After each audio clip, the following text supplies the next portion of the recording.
Hi there, I'm Alexis, Alexis Kingsbury to be formal, but you can call me Alexis. I'm a husband of a wonderful wife, father of two fantastic children, and I'm the host of the Parentpreneur Accelerator podcast.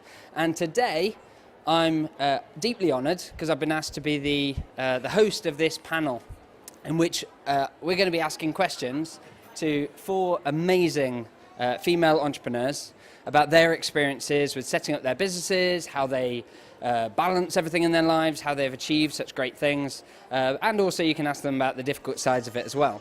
Now, today is going to be a very interactive session, so I do encourage you to think about what questions you would like to ask them. It's a great opportunity to really go deep with some people that have had some huge amounts of experience.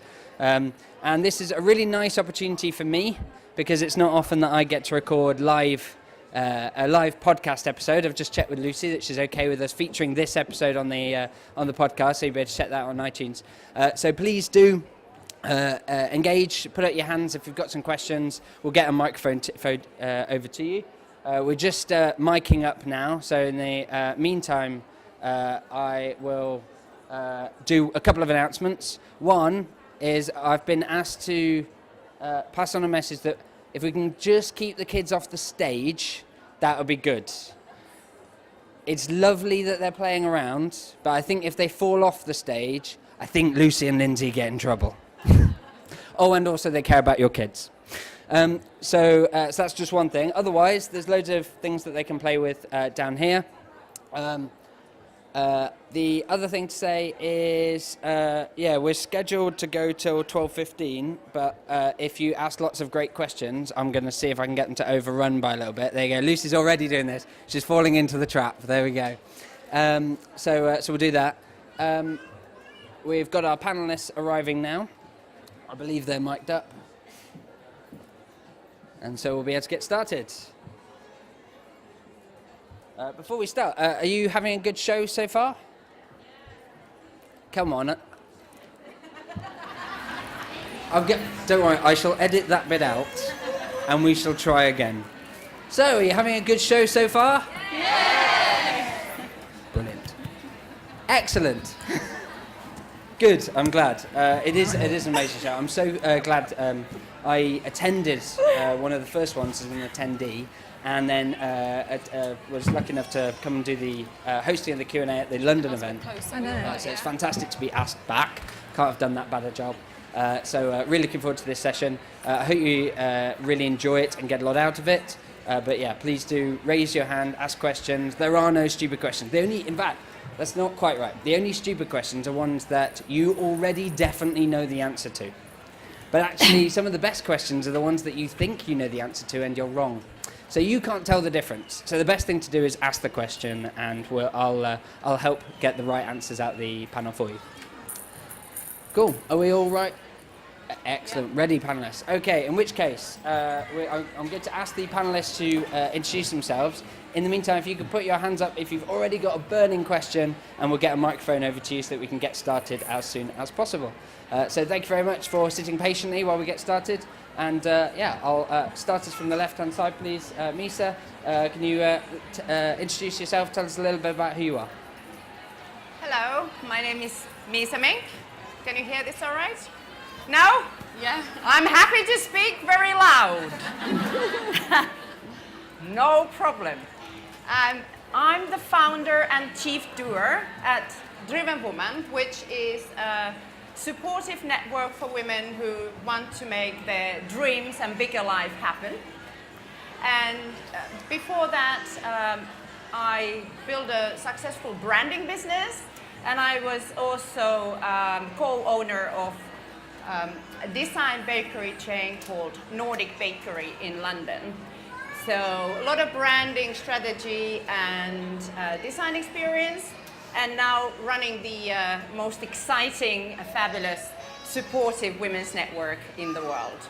Wow. Fantastic. Thank you very much, Miisa. Nishi? That's great. Hi, everybody. Can you hear me? Okay, yeah. I'm Nishi Mehta, and I co-run a business called Career Mums. So we support women, parents, but mainly it has been women who have taken any type of career break and are looking to relaunch their careers. And we run workshops, we run one-to-one coaching to really help people to connect with what they want, but also boost their confidence and really kind of replan any kind of transition back to work. And we work with employers as well around kind of diversity and matching the two together, which works really well. Fantastic. Me, yeah. Thank you, Nishi. And Hannah? So I'm Hannah Martin. I run a website called Talented Ladies Club, and we publish daily articles for ambitious mothers all around being a woman, being a mother, and being ambitious, whether you want to start a business, go freelance, or have a career.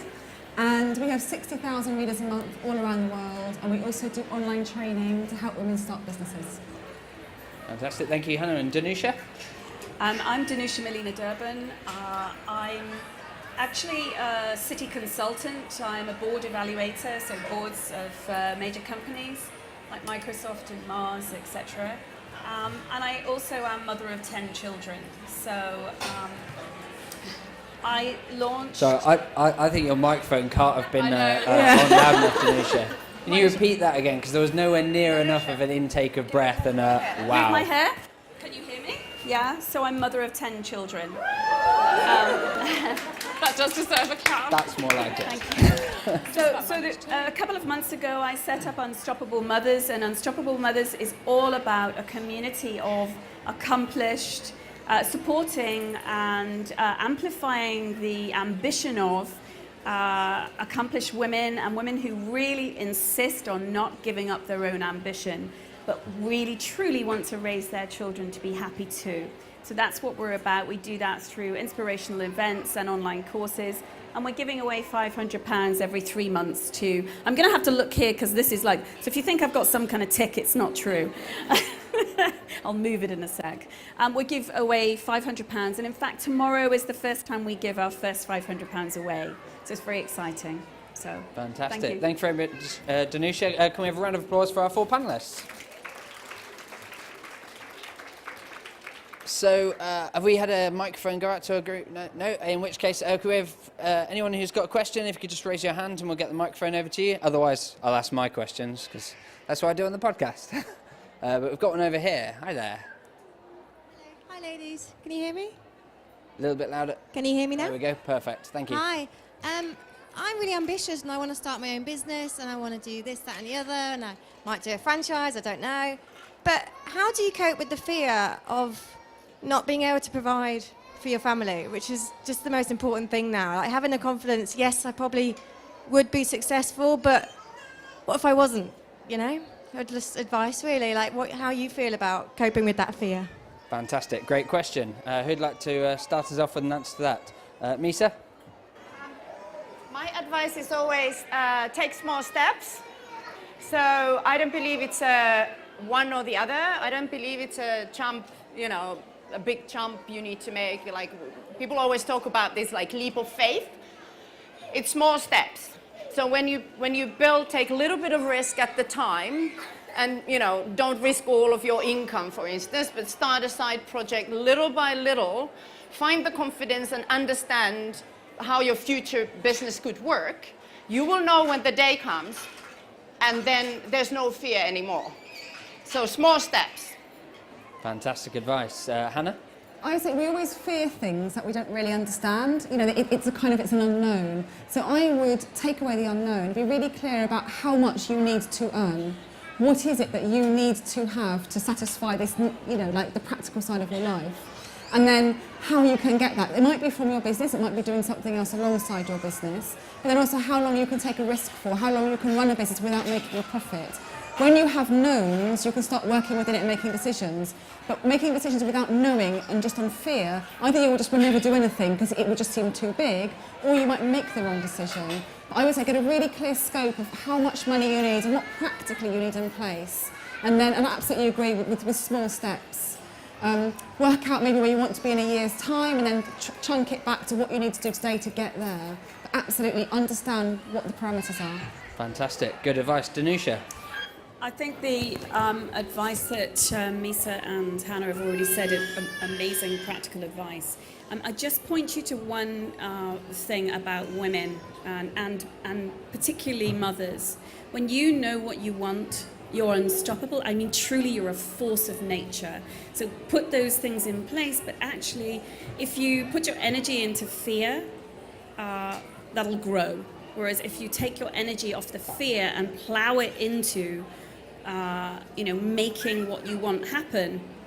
I've not met very many women that actually haven't really turned around, even when we've made mistakes. This often comes up on panels, doesn't it? Like failure. How do we cope with failure? Have we ever failed? Of course, we've all magnificently failed. Yeah? Am I right? Yeah, all of us. We've all failed. But what you're talking about is basic needs, yeah? So yes, chunk it back. What are those basic needs? And then, amplify it. Yeah, concentrate on that. Focus there. Great advice. Thank you very much. Just to add to that, I would really focus on, what gives you energy in that business. So if you can really connect with what you want to do, and that's in line with your values and something that's really, that kind of just gives that whole success factor and outweighs the fear slightly. But fear is definitely a good thing because it gives you an extra bit of drive as well. Fantastic. Yeah. Thank you very much. Great advice. So we'll go. We've got one hand over there. Other hands, we'll get more We've got 2 microphones to go around.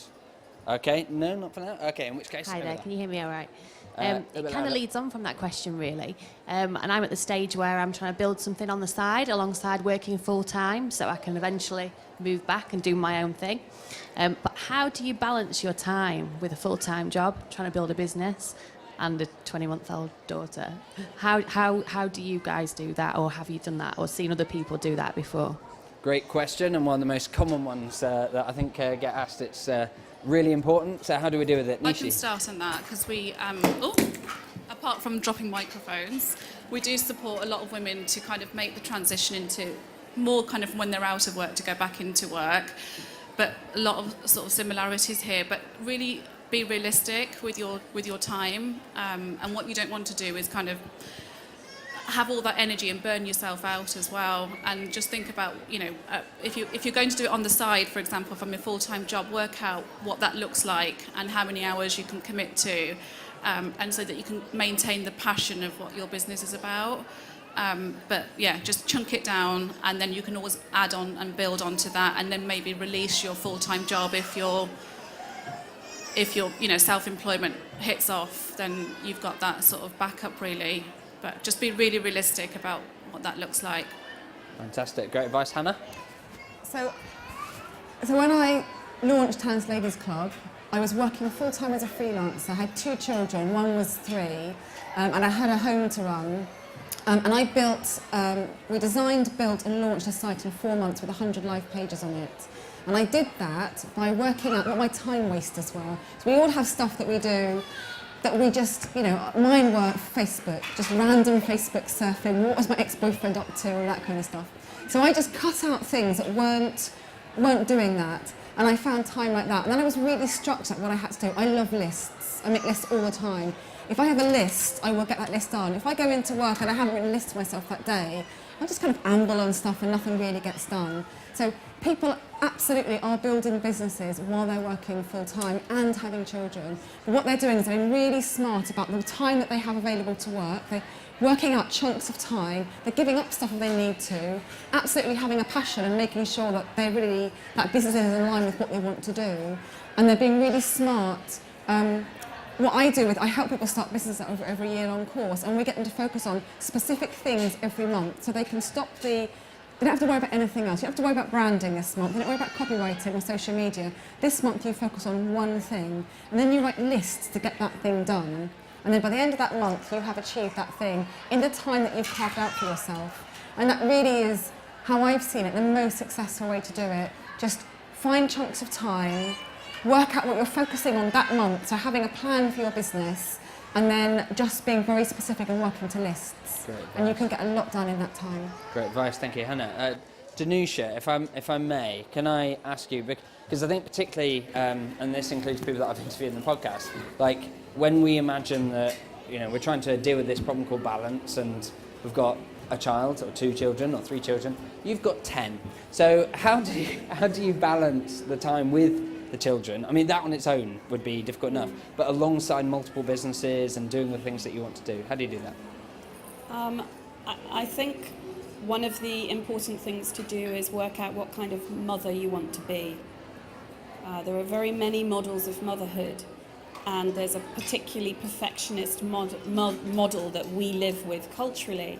And so I have decided what is important to me in terms of the kind of mum I can be and what I can offer them. And I don't mean that that's kind of some tiny offering, it's actually very big. So that was one of my first steps. Am I going to buy into this perfectionist model, or am I going to create my own version? And that's what I've done. So I would ask you to think about that yourselves. And then I've developed the art that isn't a particularly popular word, but it's called being ruthless.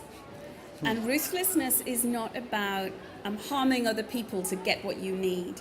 Ruth, actually, the original word means sadness.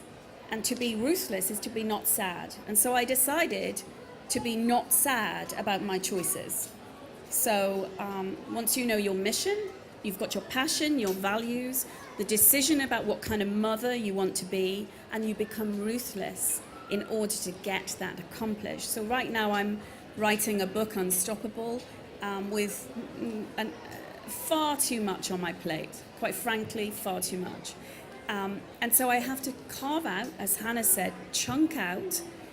How am I going to do that? Because if I'm not intentional, I'm telling you, I wouldn't be here in any clothes. I would be in my pajamas. You know? It's just to be honest. You have to be intentional. I'm going to get dressed. And I'm not talking about because of babies. My youngest are 4-year-old triplets. It would be, most of us could find an excuse not to get dressed in the day.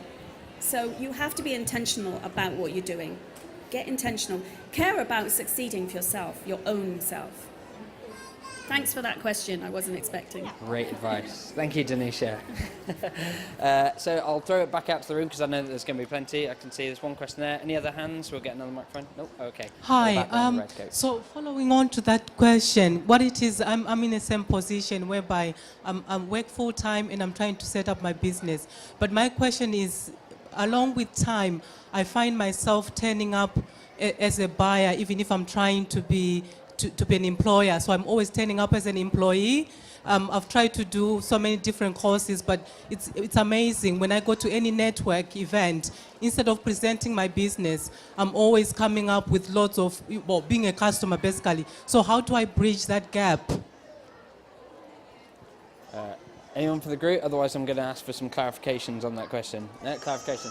So, to help me clarify on that question, so you said you're showing up as an employee. Is that because you're showing up as an employee because that is your role at that event? Yes. Or is it a mindset? Okay. I think it's a mindset as well, but also I'm in the role at the moment.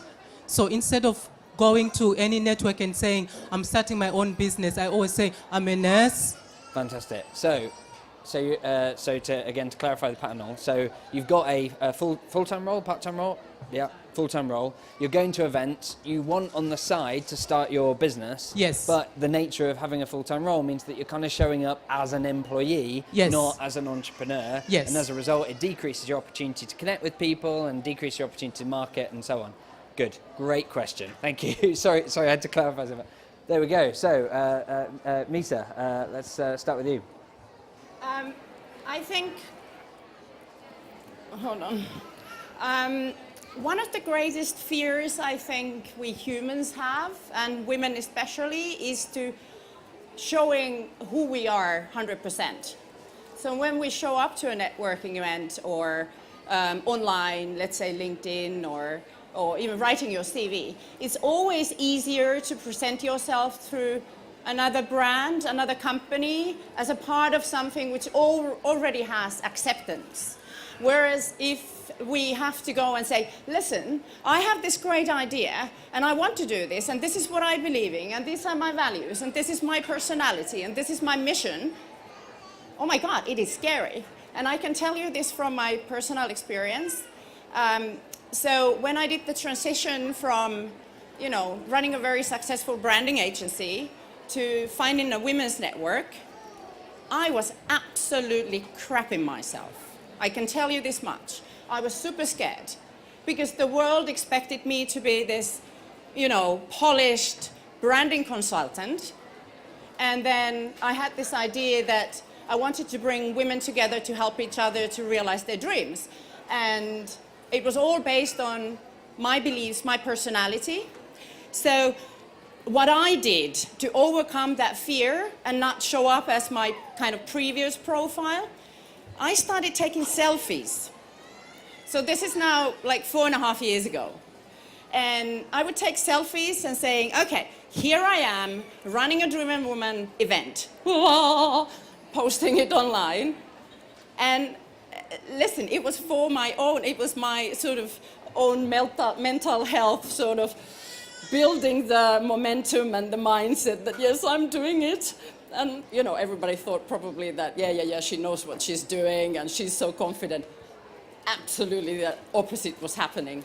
After 100 selfies, after 2 years, okay? It took me bloody 2 years to get over that.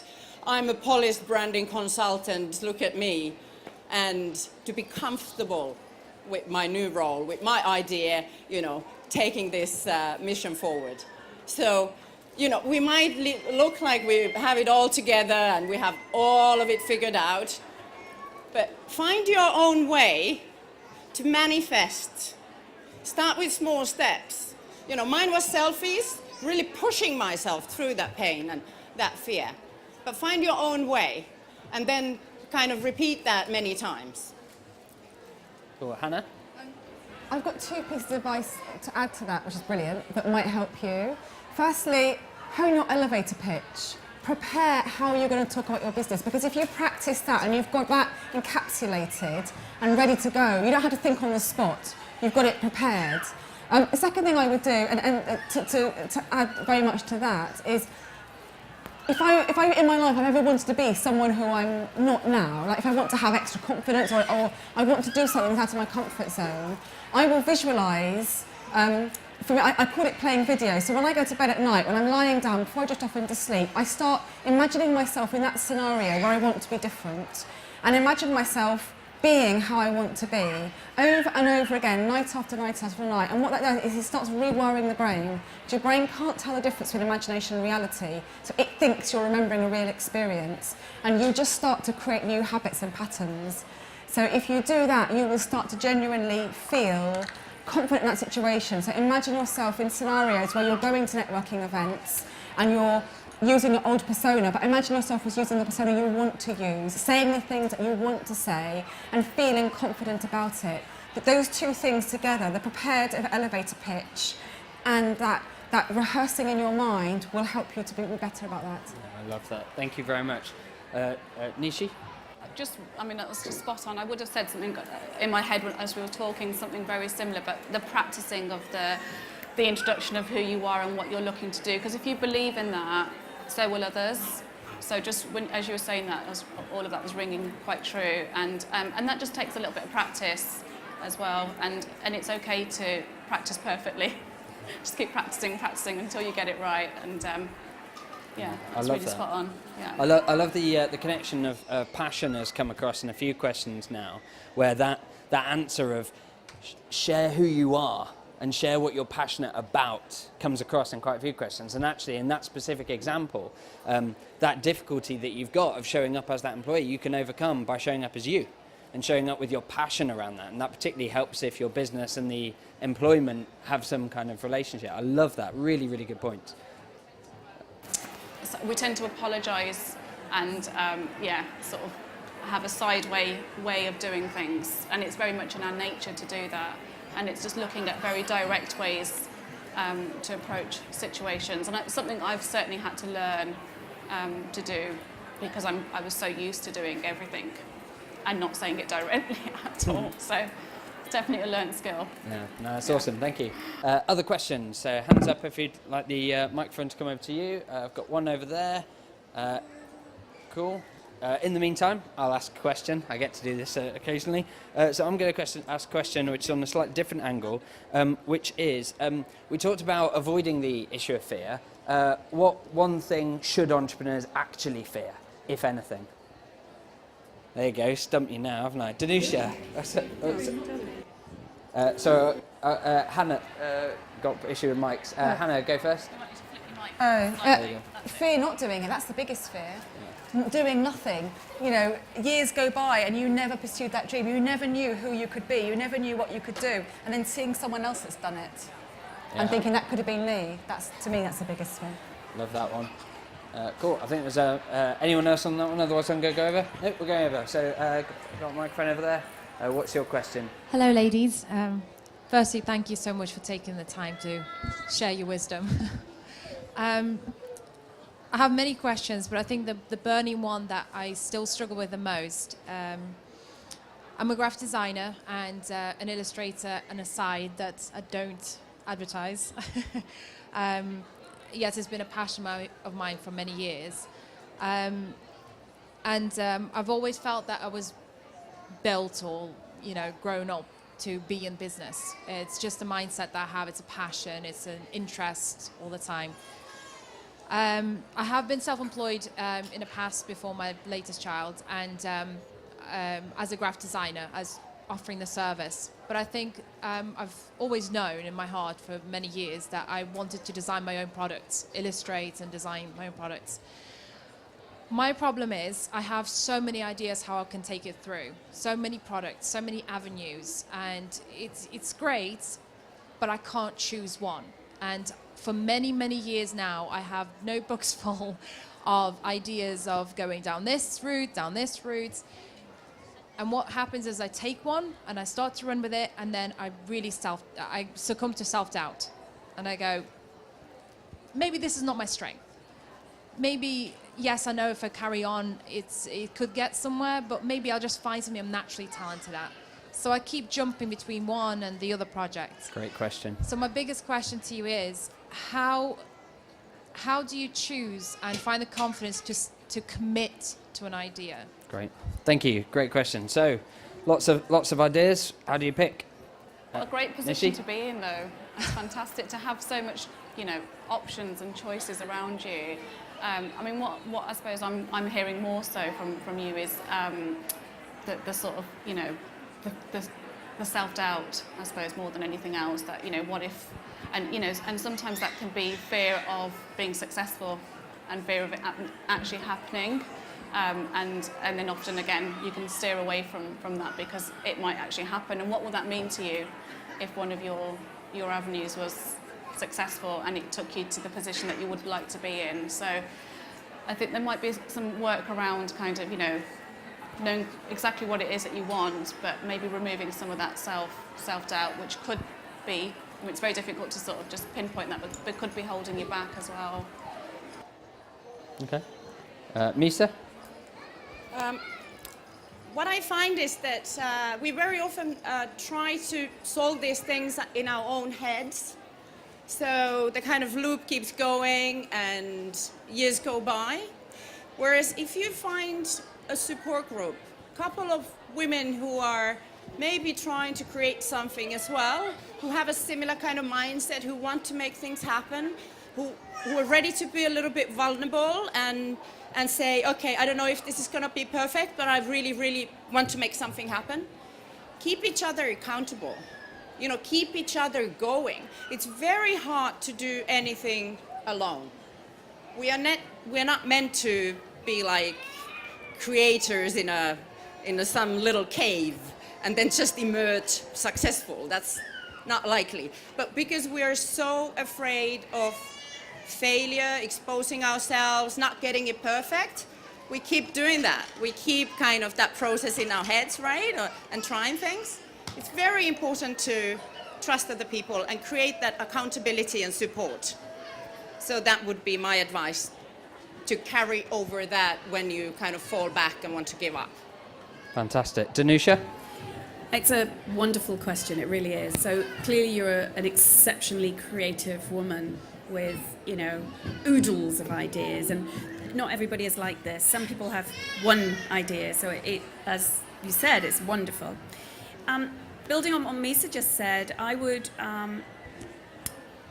look out for who really inspires you. Like find 5 people that really inspire you, people that you love their business, or who do you think, wow, I'd love a business like that. I'd love to be creating that product line. Yeah, and then go get ballsy and get them on your side. It doesn't matter how big they are in the world. Find a way to find them and ask advice. So it is building on that local support team. It's amplify that and create your personal boardroom. So get an advisory team around you of all kinds of different people, successful entrepreneurs.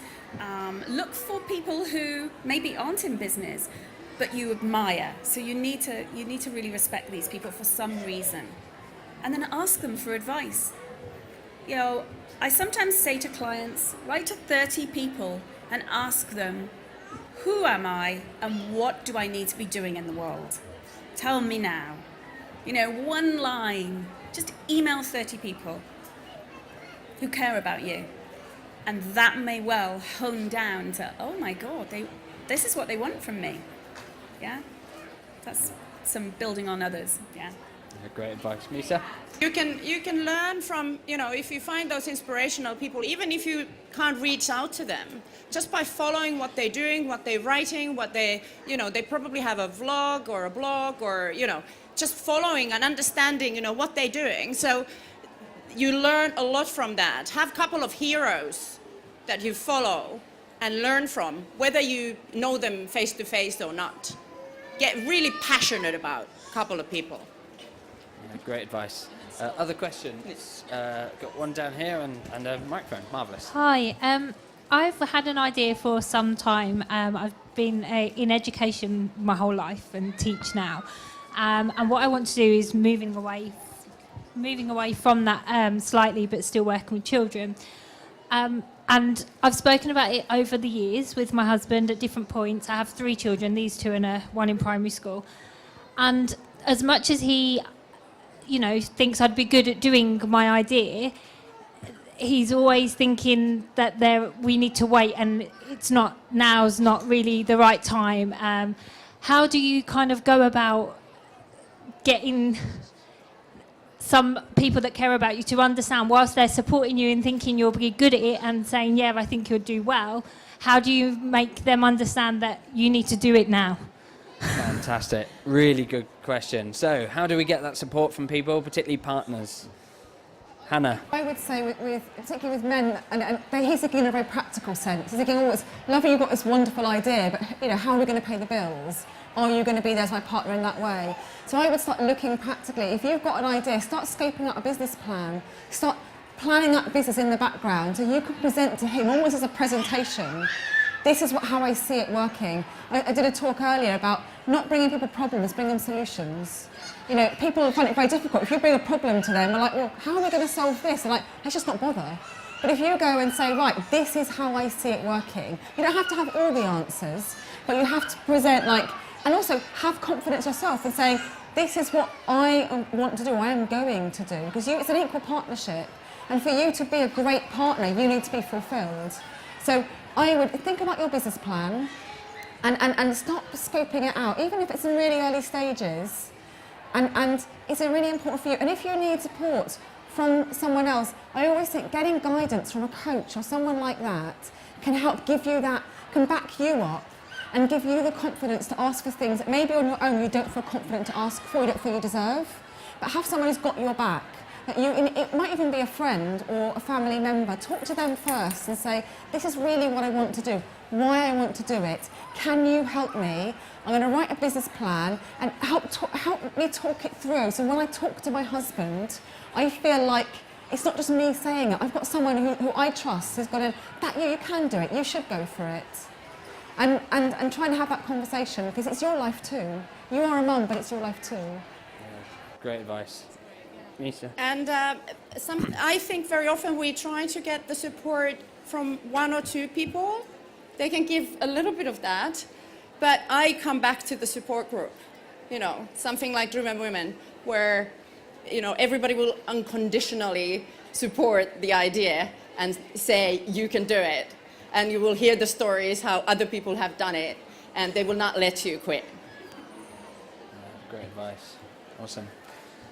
Yeah, thanks for that. Sorry, Hannah, go on. If you wanted to come and have a chat with me afterwards, I'm happy to have if you want another chat. If you don't have to, but if you did want to, you're very welcome to. That's awesome. Thank you for that, Hannah. Yeah, I think a great question, and we've got a few others. It's one that has been picked up a couple of times with my group, the Parentpreneur group as well. And I think the advice they've had is fantastic. I think the providing that plan, getting that support is really, really key. One additional thing, perhaps from the husband's perspective, is just being clear about what you want. Like explaining how important it is to you. Because often your partner will happily try and fix things for you, because Mr. Fix-It thing. But if we say like this, I really, really want this. This is what I want to do. So that might help too. Cool. Other questions from the room? We've got one over there, and then I think we're over here, and then we'll go here. 1, 2, 3. Fantastic. Okay. Hello. So mine follows on from that lady, but it's my husband does really support me, and that's really great. But mine is my mum. I want my mum to be proud of me. She's really inspirational. She's amazing. And a few weeks ago, she turned to me and she just said, "You need to stop. You need to just quit this. You've been doing it for 4 years on the side of doing other things, and you might be really good at it, but the hours are just insane and you're not making enough money from it, and you just need to stop this. It's not fair on your husband, it's not fair on your kids." And as a mother, that just absolutely killed me. And I was like, how can she say that to me? Maybe I actually do need to quit this.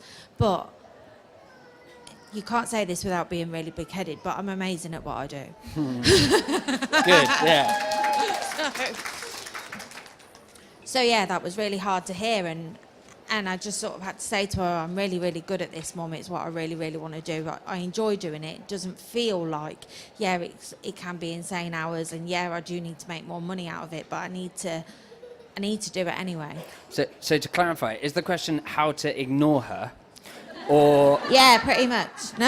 or how to convince her otherwise? Or how to choose which of those options you should go down, or something else? I think it is, okay, how do I make this business kick ass so they can all shut up? Cool. So we've got a couple of... What do you do? I'm a florist. Okay. Danuisa, saw your hand shoot up when it was, how can I make this business kick ass? Actually, it wasn't really about that, though. I love what you just said. Once you make that commitment to kicking ass in this business, you'll kick ass. First thing, yeah? You will. I'm applauding your mother for giving you the rocket fuel. Yeah, she's kicking you up the ass. This is such a big favor to you. But the other thing that's really important is that we are living in a time with social media where there's this wonderful pretend idea that I went to the loo, I sat on it, I had a wee, and I'd made £1 million. You know? I thought of an idea overnight, and gosh, here I am in Hawaii running my business with my 3 children. You know? And I think this is really, really damaging. And so 4 years, congratulations that it's going, because so many businesses fail in the first year. So we already know it's a really viable business, and you kick ass. But sometimes businesses take around 6-7 years to really kick ass. And I think I think you probably realized I'm big visions. You know, I'm not about playing small, like all of us here. But you also have to realize the cycle of business. So prepare for huge success, maybe in 24 months. So what do you need to put in place to make that happen? Yeah? Fantastic. Great advice. Got quite a few questions, so I'm going to go back out to the group. We've got a question down the front here, and one here first. Brilliant. Yep, you're next. Hello. Hi. Can you hear me? My question is possibly following on from what the other ladies have been asking, but maybe it's sort of a little bit on the flip side. I actually did run a business for about 5 years. It was growing quite well. Had a business partner, and it was doing okay. I also had a husband and a mother who kept saying, you're not making much money, really, why are you doing this? Sadly, it sort of fell through, not because of anything terrible, but because my business partner fell pregnant, had a baby. So I'm at a situation where I also have a mom saying, don't do this again. You know, it was really hard the first time round, but I have this deep burning urge to just go it alone. And I desperately want to do that. However, I have found, having taken a year out, I've really enjoyed spending that time with my children and being there for them. So my question really is, how do I kind of find that balance between giving my 3 children, and obviously, especially Danuisa, I really need to know how you do that with 10, but, you know, I find it bad enough with the 3 children to give them the quality time and also be some sort of a superhero businesswoman that I'm really, really do want to be. Cool. Thank you for your question. So, tactical advice then, on a day-to-day basis, week-to-week basis, how do you make sure you get that time with the family whilst also being able to build the business? Miisa? So I have 8-year-old twin boys, and obviously, not struggle, but have to make those decisions every day. And I believe that, you know, if you're very clear on what you want on the business side, and for me it's very much about self-actualization and creativity, and I would be absolutely stifled. I would die if I couldn't, you know, I could not be a great mother to my boys if I wasn't the woman I am meant to be in all the other areas. So I think we discussed this a little bit earlier, which is absolutely, as Danuisa said, ruthlessly leaving everything out. Everything else, just not important. So when you make those priorities, both as a mother and how you want to show up as, you said, quality time, and then, you know, what are the priorities in terms of a business, you will find a way. Because there is a way. There's 24 hours in a day. But it might mean no, you know, cake mornings in the school and, you know, not seeing friends so much. So you will just have to be more brutal. Priorities, focus, everything else out. Like it. Great answer. Other questions? I know that there was, is still your question? Brilliant. Thank you, Lindsay. There we go. Hello.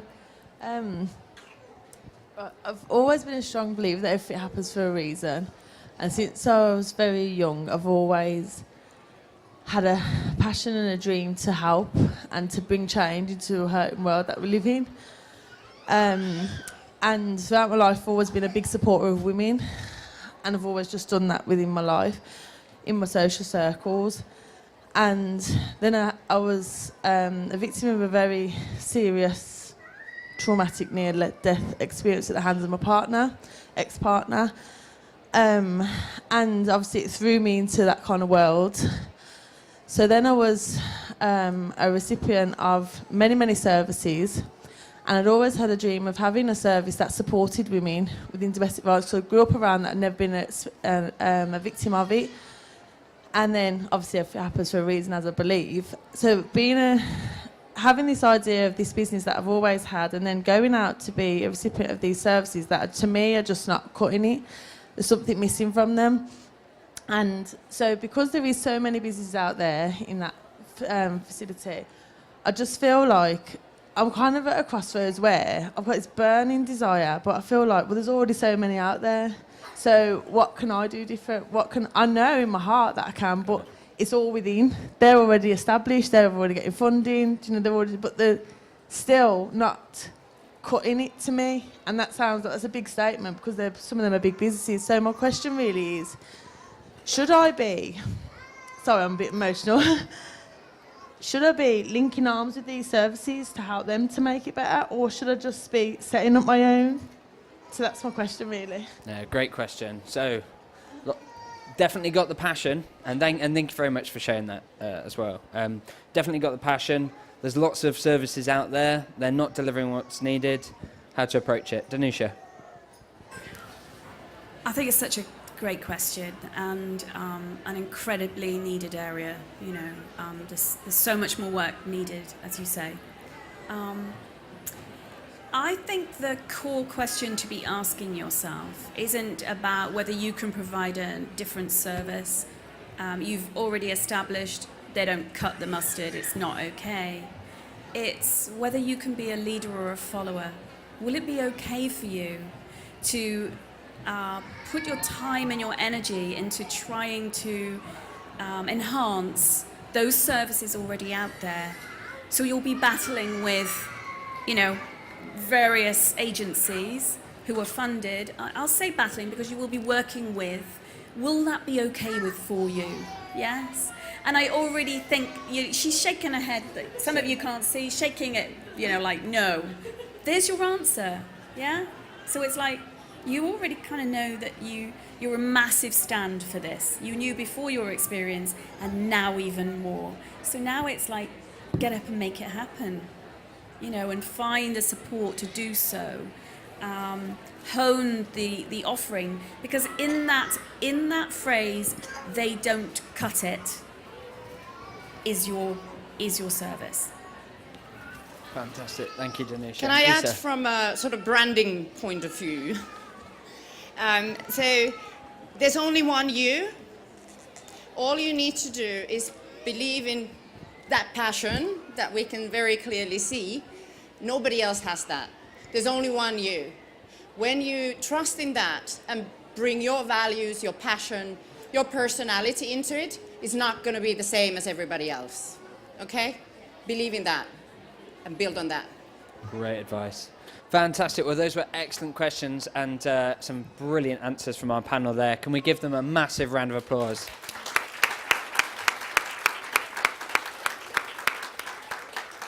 So, Danuisa, go on.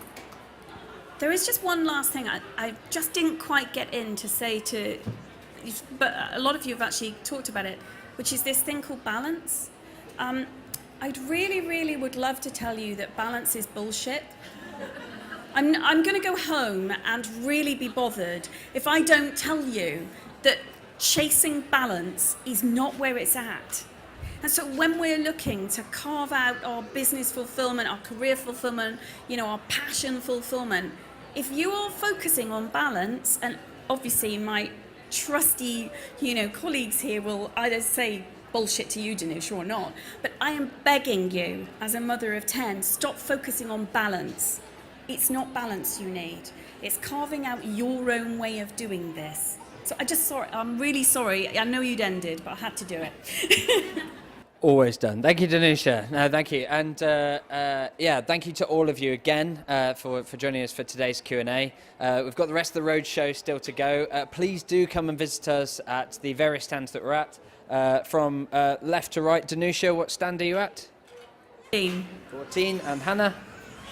15. She's on 15. Nishi? 36. Korean 36. Mums, yeah. And Miisa? The lucky number, 13. 13. And I'm over at stand 16. We'd all love to talk to you. You know that we're very passionate about this subject. You know that we're very keen to help. We've all got loads of free resources that we can refer you to help you with all the situations that that have been covered here, and I'm sure many more that you'd like to talk to us about. So do come and visit us at the stands. I'm sure we're also very happy for you to catch us immediately after this session at the back of the room. But thank you again. It's been great to hear from you, and I hope you enjoy the rest of your day. Thank you very much.